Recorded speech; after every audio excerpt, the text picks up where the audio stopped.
সাইয়া দেখো আমার মাসুক রে। এই বাইজেনের লাশ কোথা থেকে আসলো? কে ওই জায়গায় দিয়ে গেল? ৬-৭ দিনের দূরত্বের পর থেকে কে এখানে লাশখানা মাত্র রেখে গেল?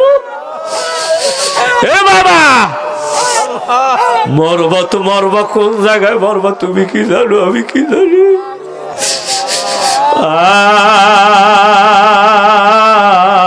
আল্লাহ রে,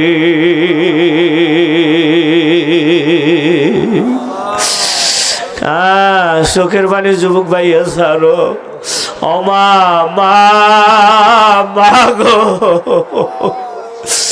সমস্ত বুজুর্গানে দিনেরা কাঁদতে কাঁদতে কবরে গেছে।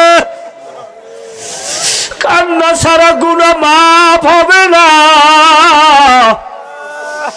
আমার শায়খ মুর্শিদ মুনাওয়ার আল্লাহু বারকাতহু সরমনার জমিনে ঘুমায়, সারাটা জীবন কাঁদছে, সারা জীবন কাঁদছে।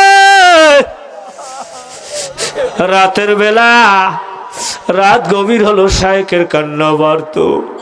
ভাতের পাতিলে ভাত পাক করলে যেইভাবে টকবক করে ফোটে, সৈয়দ ফজলুল করিম রহমাতুল্লাহ আলাইহির কান্না ওইভাবে ফুটছে। বরফির আব্দুল কাদের জিলানী রহমাতুল্লাহ আলাইহি কানতে কানতে শেষ জীবনে অন্ধ হয়ে গেছে। হে বুড়া বুড়া, যখন জাহান্নামে জ্বালাইবে ওই আগুনের তাপে পাথরের কলম নরম হয়ে যাবে। এখন যদি কানতে পারো কপাল ভালো, যদি কান্না না আসে যুবক ভাই, দেখ এই মজলিসের মধ্যে তোমার আব্বু আসেনি।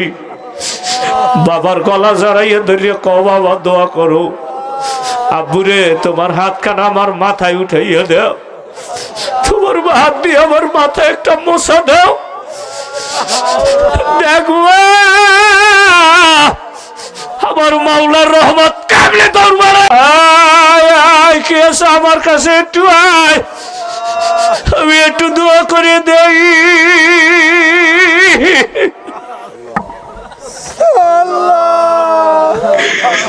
ভাইয়া আমার জন্য দোয়া